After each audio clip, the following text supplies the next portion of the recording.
जम्मू कश्मीर में तीसरे चरण के लिए बीजेपी ने तूफानी अभियान को धार देना शुरू कर दिया है और आज चुनावी रण में योगी आदित्यनाथ की एंट्री हुई। पहले ही दिन रैलियों की हैट्रिक लगाई, जबकि दूसरे मोर्चे पर बीजेपी के चाणक्य शाह कमान संभाले रहे। तीसरे चरण को क्यों टर्निंग पॉइंट कहा जाता है? क्यों बीजेपी ने शाह योगी जैसे धुरंधरों को तूफानी रैलियों के मोर्चे पर उतारा है, समझिए इस रिपोर्ट में।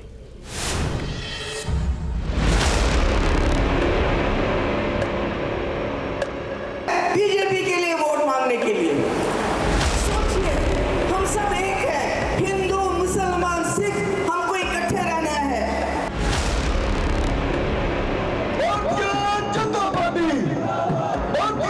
जनता पार्टी एनसी वाले कहते हैं हम आएंगे तो फिर से हमारा संविधान अलग करेंगे, करना चाहिए क्या?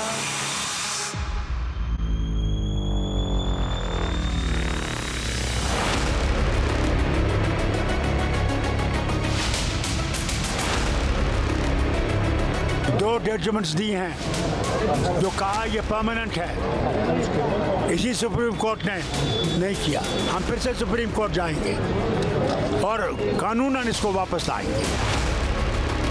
एक देश, एक निशान और राष्ट्रवाद की हार। जन्नत की आखिरी बाजी में बीजेपी के चाणक्य अमित शाह के साथ साथ योगी आदित्यनाथ की धमाकेदार एंट्री हुई तो हिंदू बेल्ट कहे जाने वाले जम्मू रीजन में चुनावी माहौल और रंग कुछ अलग नजर आया। कोई आतंकवाद को वापिस नहीं ला सकता। अब्दुल्ला साहब हमें क्या डराते हो? चुनावों की सरगर्मी में ये पहला मौका रहा जब गृह मंत्री अमित शाह और यूपी के सीएम योगी आदित्यनाथ ने एक ही दिन में 8 रैलियों से बीजेपी का माहौल बनाने का दांव खेला।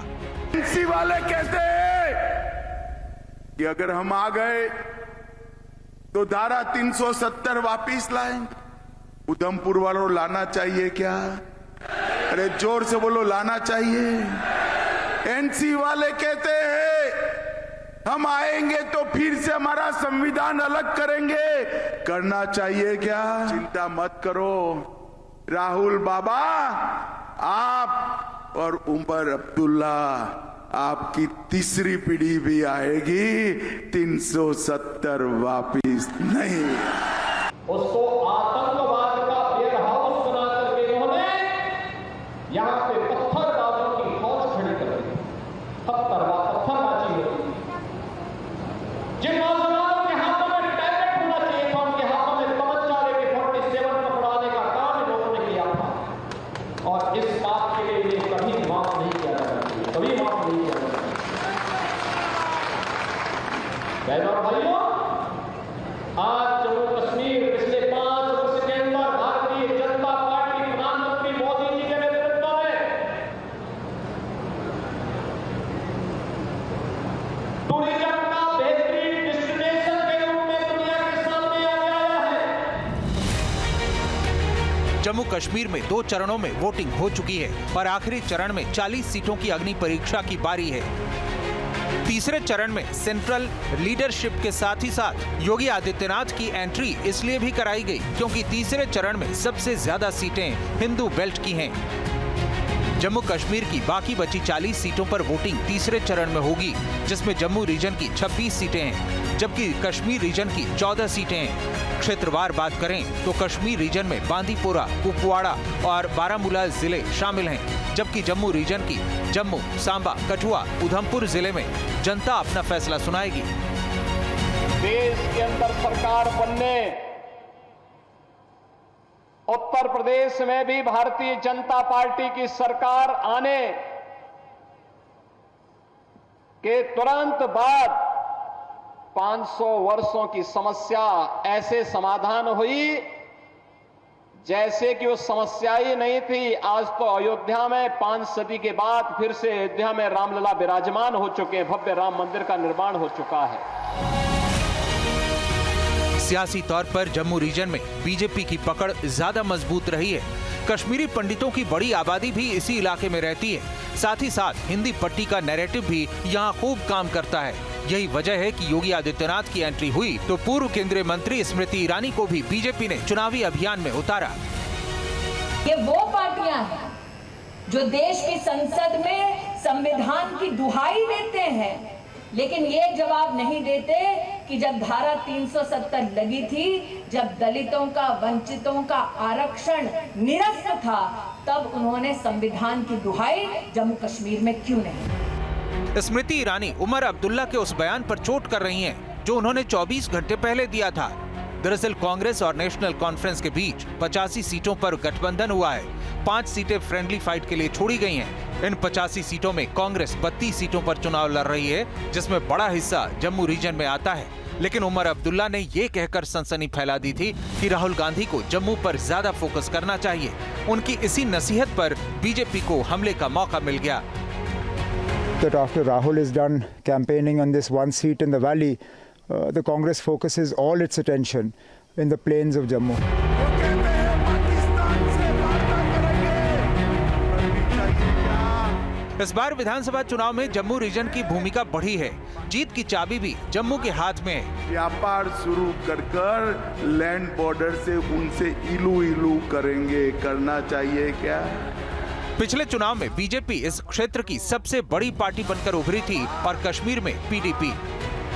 दोनों ही दलों की गठबंधन सरकारें बनी थी, मगर टर्म पूरा होने से पहले सरकार गिर गई थी। अब बीजेपी अपने दम पर जन्नत में बड़ी लकीर खींचने के मिशन पर जुटी है। आतंकवाद अंतिम श्वास गिर रहा है और पत्थरबाज पूरी तरह गायब हो गए हैं। Team news nation.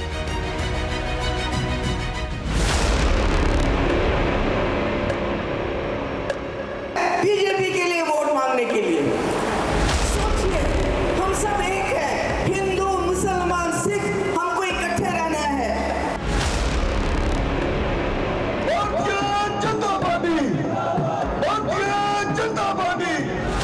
एनसी वाले कहते हैं हम आएंगे तो फिर से हमारा संविधान अलग करेंगे, करना चाहिए क्या?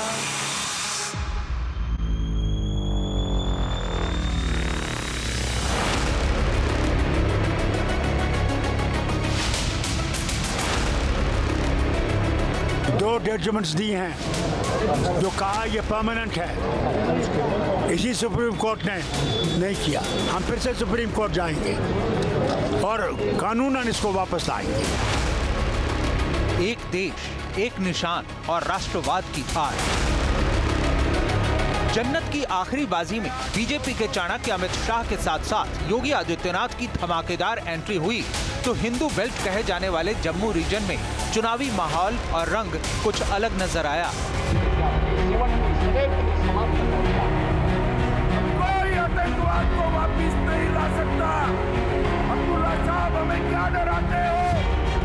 चुनाव की सरगर्मी में ये पहला मौका रहा जब गृह मंत्री अमित शाह और यूपी के सीएम योगी आदित्यनाथ ने एक ही दिन में 8 रैलियों से बीजेपी का माहौल बनाने का दांव खेला। एनसी वाले कहते हैं कि अगर हम आ गए तो धारा 370 वापिस लाएंगे। उधमपुर वालों लाना चाहिए क्या? अरे जोर से बोलो, लाना चाहिए।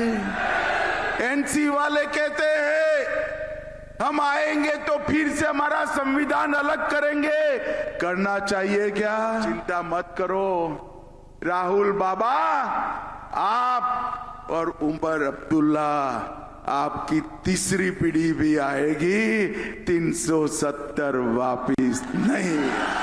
उसको आतंकवाद का वेयर हाउस बना करके इन्होंने यहाँ पे पत्थरबाजों की फौज खड़ी कर दी। पत्थरबाजी होती। जिन नौजवानों के हाथों में टैबलेट होना चाहिए था, उनके हाथों में तमंचा लेके 47 पकड़ाने का काम इन लोगों ने किया था। और इस बात के लिए इन्हें कभी माफ नहीं किया जा सकता, कभी माफ नहीं किया जा सकता। बहनों और भाइयों, आज जम्मू कश्मीर पिछले 5 वर्ष के अंदर भारतीय जनता पार्टी प्रधानमंत्री मोदी जी के नेतृत्व में टूरिज्म का बेहतरीन डेस्टिनेशन के रूप में दुनिया के सामने आ गया है। जम्मू कश्मीर में 2 चरणों में वोटिंग हो चुकी है और आखिरी चरण में 40 सीटों की अग्नि परीक्षा की बारी है। तीसरे चरण में सेंट्रल लीडरशिप के साथ ही साथ योगी आदित्यनाथ की एंट्री इसलिए भी कराई गई क्योंकि तीसरे चरण में सबसे ज्यादा सीटें हिंदू बेल्ट की हैं। जम्मू कश्मीर की बाकी बची 40 सीटों पर वोटिंग तीसरे चरण में होगी, जिसमें जम्मू रीजन की 26 सीटें हैं, जबकि कश्मीर रीजन की 14 सीटें हैं। क्षेत्रवार बात करें तो कश्मीर रीजन में बांदीपोरा, कुपवाड़ा और बारामूला जिले शामिल हैं, जबकि जम्मू रीजन की जम्मू, सांबा, कठुआ, उधमपुर जिले में जनता अपना फैसला सुनाएगी।